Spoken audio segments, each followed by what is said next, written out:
Hello students, in this video we are going to study about a term of galvanometer and that is sensitivity of galvanometer. किसी भी galvanometer की sensitivity क्या होती है? तो there are two type of sensitivity of a galvanometer. One is current sensitivity and second is voltage sensitivity. तो समझते हैं क्या होती है करंट सेंसिटिविटी और क्या होती है वोल्टेज सेंसिटिविटी। प्यारे बच्चों, मान लीजिए हमारे पास दो गैल्वेनोमीटर हैं।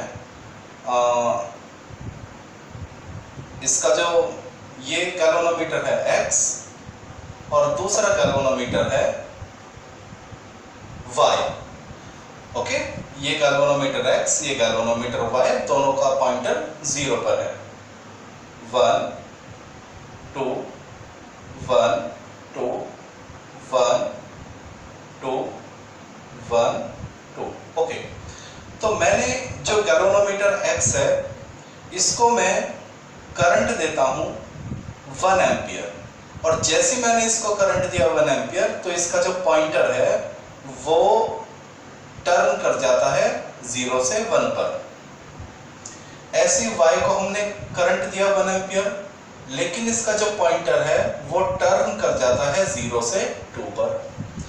तो X का जो पॉइंटर है वो 1 एम्पियर करंट के लिए 1 डिवीजन टर्न करता है और Y जो गैल्वेनोमीटर है उसका जो पॉइंटर है वो 1 एम्पियर के लिए 2 डिवीजन टर्न कर जाता है। तो बताइए किसकी सेंसिटिविटी ज्यादा, X ज्यादा सेंसिटिव है या Y ज्यादा सेंसिटिव है? तो ये बताइए 1 एम्पियर करंट के लिए ज्यादा डिफ्लेक्शन किसने दिया, X ने या Y ने? Y ने ज्यादा डिफ्लेक्शन दिया। X ने तो केवल 1 डिवीजन दिया, 0 से 1 गया, लेकिन Y ने कितना डिवीजन दिया? 2 डिवीजन, 0 से 2 पर गया। तो 1 एम्पियर करंट के लिए ज्यादा डिफ्लेक्शन किसने शो किया, Y ने। तो हम कह सकते हैं Y is more sensitive then X।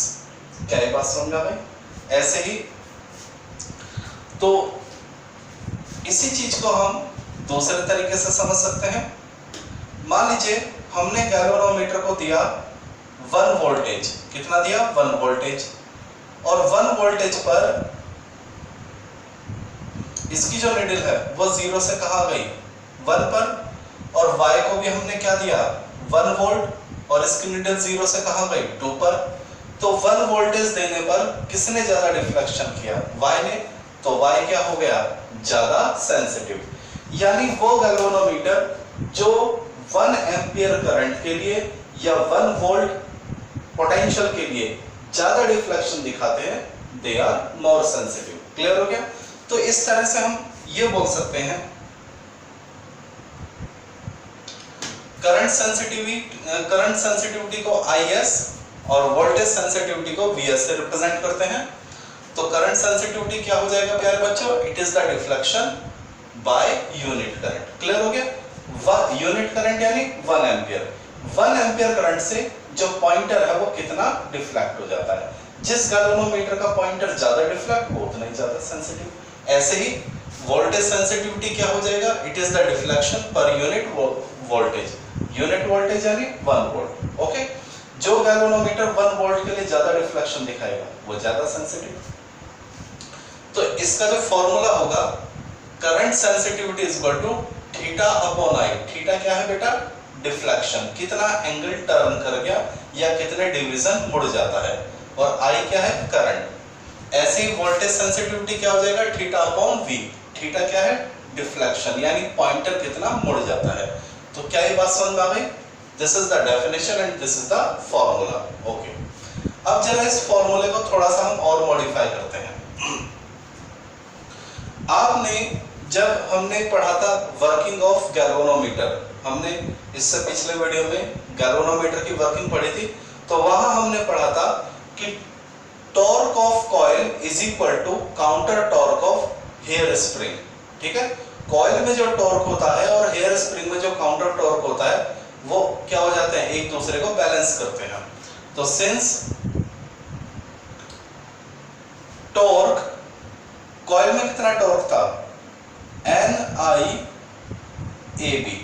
Okay, और काउंटर टॉर्क क्या था?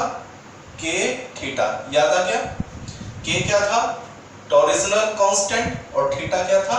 Deflection.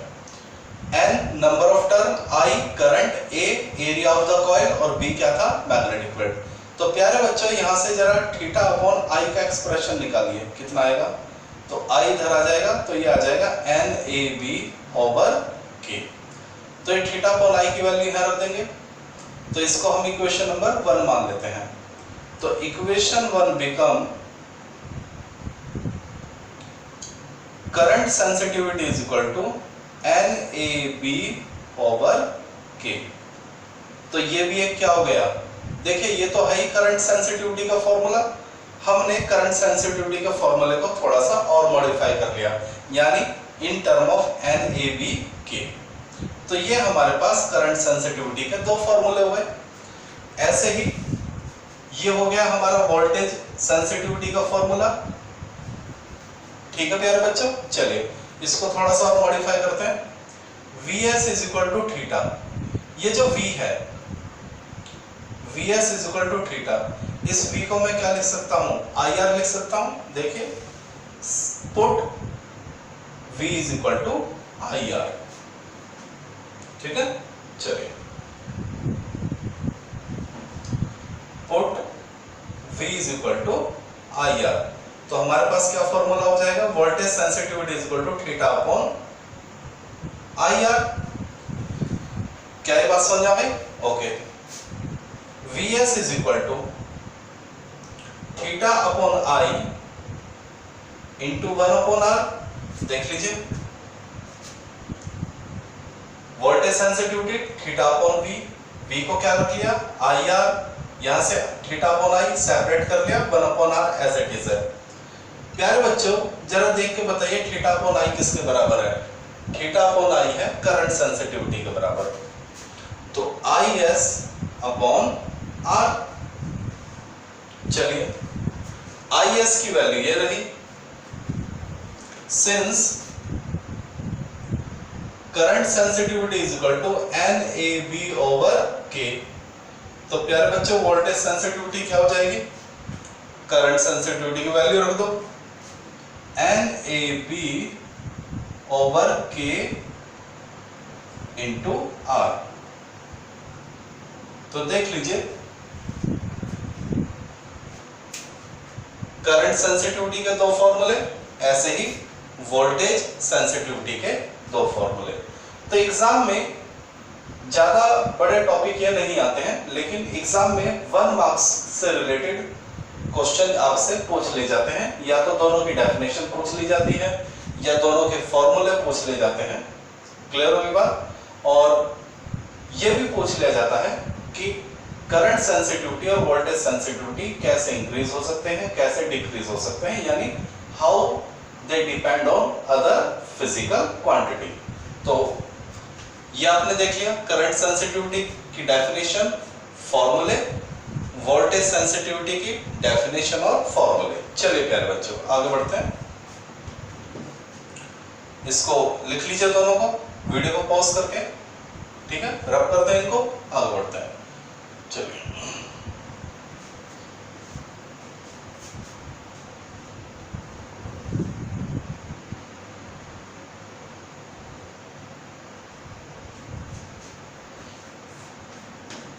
Next study,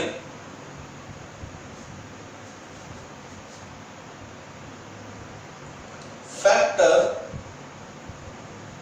on which sensitivity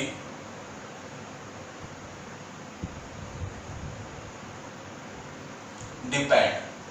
ठीक है, सेंसिटिविटी किन बातों पे डिपेंड करती है ये हम पढ़ेंगे, चाहे वो करंट सेंसिटिविटी हो चाहे वो वोल्टेज सेंसिटिविटी हो। तो देखिए इसमें से आपके 1 मार्क्स का क्वेश्चन बन सकते हैं कि गैल्वेनोमीटर की जो सेंसिटिविटी है वो किन बातों पे डिपेंड करती है। Factor on which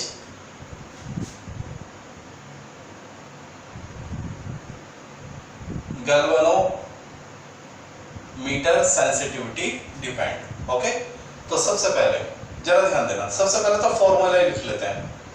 we have, देखिए करंट सेंसिटिविटी का फॉर्मूला क्या था, NAB ओवर K, और दूसरा क्या था voltage sensitivity, VS is equal to NAB over KR। ये दो फॉर्मूले सेंसिटिविटी के हमारे पास। तो सबसे पहले करंट सेंसिटिविटी हो चाहे वोल्टेज सेंसिटिविटी, दोनों ही किस बात पे डिपेंड करते हैं, N पे, ठीक है। तो यानी IS directly proportional to N and VS directly proportional to N। दोनों ही किस बात के डायरेक्टली प्रोपोर्शनल है, नंबर ऑफ टर्न के। तो by increase of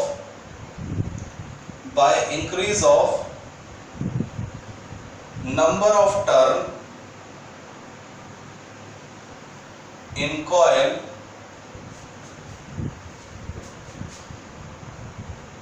sensitivity can increase, ठीक है। अगर हम N की वैल्यू को बढ़ा दें यानी नंबर ऑफ टर्न बढ़ा दें तो गैल्वेनोमीटर और भी ज्यादा क्या हो जाता है, सेंसिटिव हो जाता है। लेकिन इसका मतलब ये नहीं कि हम बहुत ही ज्यादा टर्न दे दें, ठीक है। वो बात समझ में आ गई कि जितने ज्यादा नंबर ऑफ टर्न होंगे हमारा गैल्वेनोमीटर उतना ही ज्यादा सेंसिटिव होगा, और गैल्वेनोमीटर जितना ज्यादा सेंसिटिव होगा उतना ही अच्छा वर्क करेगा, करंट को उतना ही अच्छा डिटेक्ट करेगा। लेकिन इसका मतलब ये नहीं कि हम बहुत ज्यादा नंबर ऑफ टर्न दे दें, ठीक है ना। प्यारे बच्चों, नंबर ऑफ टर्न बढ़ा सकते हैं लेकिन ज्यादा नहीं, ठीक है ना। But by increase of number of turn the length of wire, the length of coil increase. ये बात समझ में आई। नंबर ऑफ टर्न बढ़ाने से कॉइल की लेंथ बढ़ेगी। देखिए कैसे, मान लीजिए एक चक्कर, कॉइल का एक चक्कर बनाने में हमें 10 सेंटीमीटर वायर लगता है, तो 2 चक्कर बनाने में कितना लगेगा, 20 सेंटीमीटर वायर, 3 चक्कर में 30 सेंटीमीटर, 4 चक्कर में 40 सेंटीमीटर। यानी कॉइल में हमें जितने टर्न देने हैं हमें उतना ही बड़ा वायर चाहिए। क्या ये बात समझ में आ गई? Okay. By increase of number of turn, the length of coil increase, due to which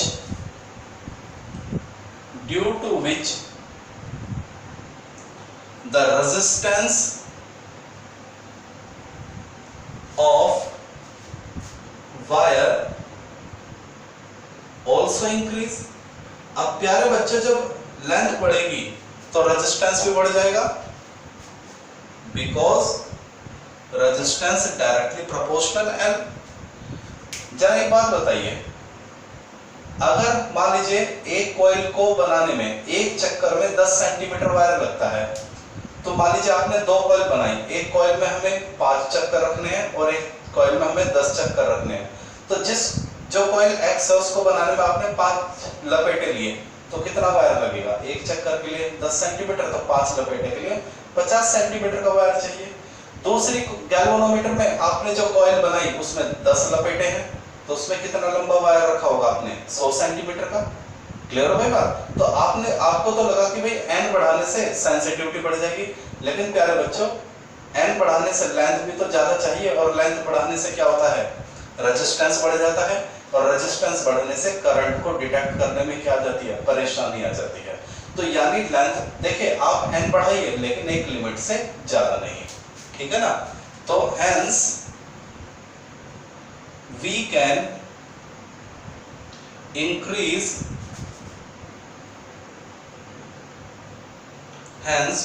increase number of turn but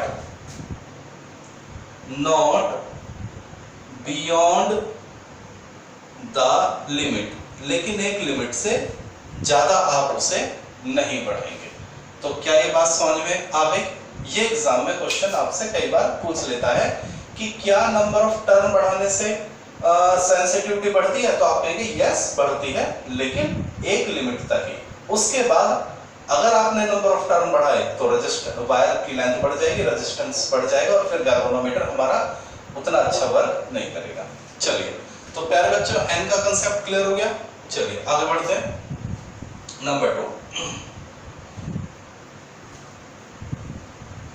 तो चाहे करंट सेंसिटिविटी हो चाहे वोल्टेज सेंसिटिविटी, दोनों ही सेंसिटिविटी बढ़ जाती है एन बढ़ाने से, लेकिन एन को हम एक लिमिट से ज्यादा नहीं बढ़ाएंगे। उसके बाद चाहे करंट सेंसिटिविटी हो और चाहे वोल्टेज सेंसिटिविटी हो, दोनों ही किस बात पे डिपेंड करेंगे, एरिया पर।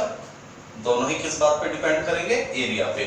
तो यानी एरिया बढ़ाने से सेंसिटिविटी बढ़ जाएगी। तो हमें एरिया बढ़ाना है, तो कैसे एरिया बढ़ाएं? मान लीजिए हमारे पास 10 सेंटीमीटर का वायर है, ओके। अब उस 10 सेंटीमीटर से चाहे हम रेक्टेंगुलर कॉइल बना लें, चाहे हेक्सागोनिकल कॉइल बना ले, चाहे ट्रायंगुलर कॉइल बना ले, कैसे भी कॉइल बना ले, लेकिन हमें मालूम है एक पर्टिकुलर लेंथ को आप कोई भी शेप दीजिए, लेकिन जो सर्कुलर शेप होगी उसका एरिया हमेशा ज्यादा होता है। ये ज्योमेट्रिकल कंसेप्ट है, ठीक है। तो एरिया बढ़ाने के लिए क्या कर सकते हैं, आप अपनी कॉइल को सर्कुलर शेप दे दीजिए, ऐसा आइडिया है, ठीक है। तो by increase of area of coil, sensitivity also increase. For that, ऐसा करने के लिए we can use circular coil। तो हम क्या कर सकते हैं, सर्कुलर कॉइल यूज कर लीजिए। व्हाई? क्योंकि किसी भी गिवन पैरामीटर के लिए सर्कुलर का एरिया सबसे ज्यादा होता है। For that we can use circular coil because for a given length of wire, अगर हमारे पास एक पर्टिकुलर लेंथ का वायर है, given length of wire, area of circle will be maximum. आप एक वायर से कोई भी शेप बनाइए, लेकिन जो सर्कल वाली शेप होगी उसका एरिया सबसे ज्यादा होगा। तो क्या ये बात समझ आ गई? बोर्ड में ये क्वेश्चन कैसे पूछ लिया जाता है कि why we prefer to make a coil circular, हम क्यों चाहते हैं कि हमारी कॉइल क्या हो, सर्कुलर हो, ठीक है। तो आप बोलेंगे because for the circular shape area is maximum and by area maximum galvanometer become more sensitive। Okay, चलिए। तो प्यारे बच्चों एरिया का कंसेप्ट क्लियर हो गया। एरिया बढ़ाने से सेंसिटिविटी बढ़ जाती है और ऐसा करने के लिए हम क्या कर सकते हैं, अपनी कॉइल को सर्कुलर शेप दे सकते हैं। चलिए, इसके बाद हमें यह मालूम है दोनों ही सेंसिटिविटी किस पर डिपेंड करती है, मैग्नेटिक फील्ड पर। यानी गैल्वेनोमीटर में जितना ज्यादा स्ट्रॉन्ग मैग्नेटिक फील्ड होगा, हमारा गैल्वेनोमीटर उतना ही ज्यादा सेंसिटिव होगा। गैल्वेनोमीटर ज्यादा सेंसिटिव यानी गैल्वेनोमीटर उतना ही अच्छा वर्क करेगा, ठीक है। तो by increase of magnetic field the sensitivity of the sensitivity get increase। हमें मालूम है चाहे करंट सेंसिटिविटी हो चाहे करंट सेंसिटिविटी हो चाहे वोल्टेज सेंसिटिविटी हो, दोनों ही मैग्नेटिक फील्ड के क्या डायरेक्टली प्रोपोर्शनल, यानी मैग्नेटिक फील्ड बढ़ने से दोनों ही सेंसिटिविटी क्या हो जाएगी प्यारे बच्चों, बढ़ जाएगी। और सेंसिटिविटी बढ़ेगी तो हमारा गैल्वेनोमीटर उतना ही अच्छा वर्क करेगा। तो बात आती है कि हम मैग्नेटिक फील्ड को बढ़ाएं कैसे। तो उसके लिए आप एक बहुत अच्छा स्ट्रॉन्ग ऐसा मैग्नेट यूज करें जो क्या करे, हमें स्ट्रॉन्ग मैग्नेटिक फील्ड दे। तो स्ट्रॉन्ग मैग्नेटिक फील्ड के लिए हम क्या यूज कर सकते हैं, हॉर्स शू मैग्नेट यूज कर सकते हैं, ठीक है। तो for strong magnetic field, for strong magnetic field we can use horseshoe magnet। तो आपसे एग्जाम में ये पूछा जा सकता है कि why we prefer to use horseshoe magnet, तो आप लिखेंगे because it provides strong magnetic field and by strong magnetic field the sensitivity get increased, the galvanometer work very beautifully। ठीक है, अच्छी तरह से वर्क करता है। चलिए बेटा, तो n हमें समझ में आ गया, a हमें समझ में आ गया, b हमें समझ में आ गया, अब क्या बचता है k। ठीक है, तो k को देख लीजिए, this was point number 3। Okay, आगे बढ़ते हैं।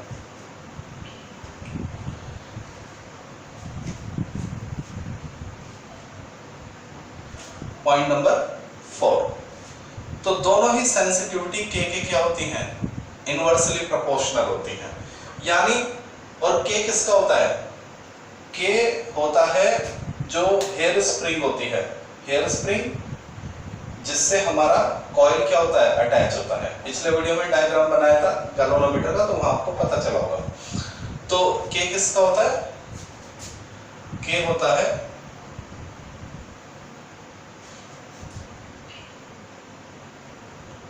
Torsional constant.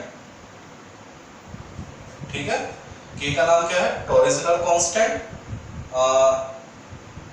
It is related to the material of hair spring। k की जो वैल्यू है वो किस बात पर डिपेंड करेगी कि जो हेयर स्प्रिंग है वो किस मटेरियल से बनी हुई है। समझ बात आ गई प्यारे बच्चों। k का नाम क्या है, टॉरिजनल कांस्टेंट, और ये k किससे रिलेट करता है, हेयर स्प्रिंग के मटेरियल से। ओके, तो k की वैल्यू जितनी कम होगा, k का वैल्यू जितना कम होगा, यानी टॉरिजनल कांस्टेंट जितना कम होगा, सेंसिटिविटी उतनी क्या होगी, ज्यादा, गैल्वेनोमीटर उतना ही अच्छा वर्क करेगा। तो for the lower value of k sensitivity will be high। ठीक है प्यारे बच्चों, k की वैल्यू जितनी कम होगी सेंसिटिविटी उतनी ही क्या होगी, ज्यादा होगी। अब बात आती है कि हम k की वैल्यू को कम कैसे करें। सिंपल सी बात, ऐसा मटेरियल यूज कीजिए, हेयर स्प्रिंग को ऐसे मटेरियल से बनाइए जिसके लिए k की वैल्यू क्या हो, कम हो। हम हेयर स्प्रिंग को बनाने के लिए ऐसा मटेरियल यूज करेंगे जिसके लिए k की वैल्यू कम, k की वैल्यू क्या हो, कम। तो ऐसा मटेरियल कौन होता है, ऐसा मटेरियल होता है क्वार्ट्ज, फॉस्फोरस, ब्रोंज। ठीक है, तो देखिए the value of k is low for quartz and phosphor bronze. ठीक है, k की जो वैल्यू है वो किसके लिए कम होती है, क्वार्ट्ज मटेरियल और फॉस्फोरस ब्रोंज के लिए क्या होती है, कम होती है। तो एग्जाम में कई बार क्वेश्चन आ जाता है, why we use hair spring, why we use hair spring made of quartz या phosphorus bronze in galvanometer. Galvanometer में हम क्वार्ट्ज या फॉस्फोरस ब्रोंज से बनी हुई इस हेयर स्प्रिंग यूज क्यों करते हैं। तो आप क्या लिखेंगे, आप लिखेंगे कि क्वार्ट्ज और फॉस्फोरस ब्रोंज के लिए k की वैल्यू क्या होती है प्यारे बच्चों, कम होती है, और k की वैल्यू कम होने से क्या हो जाती है, सेंसिटिविटी हाई हो जाती है। कांसेप्ट क्लियर हो गया। तो हम अपने गैल्वेनोमीटर में k की वैल्यू कैसे कम कर सकते हैं, हम हेयर स्प्रिंग को किससे बनाएंगे, या तो क्वार्ट्ज से या फॉस्फोरस ब्रोंज से। तो क्या ये बात सारी आपको क्लियर हो गई, हाँ, गुड इनफ। चलिए, तो हमने पैरामीटर डिस्कस करे, 4 parameter, number of turn, area, magnetic field और टॉरिजनल कांस्टेंट, कि कैसे इनको हम कंट्रोल करके सेंसिटिविटी को बढ़ा सकते हैं। ओके, चलिए दिस इज द, ये हमारा टॉपिक हो गया कि वे कौन से फैक्टर है जिन पे ये सेंसिटिविटी डिपेंड करती है। ओके प्यारे बच्चों, बोर्ड में बहुत अच्छा क्वेश्चन आता है, ठीक है, कई बार 2-3 बार ये आ चुका है। क्या क्वेश्चन आता है वो मैं आपको बता देता हूं, जैसा आता है वैसे इट इज लिखवा देता हूं। क्वेश्चन ये आता है 1 मार्क्स में, 2 मार्क्स में, कि show that bye increase of current sensitivity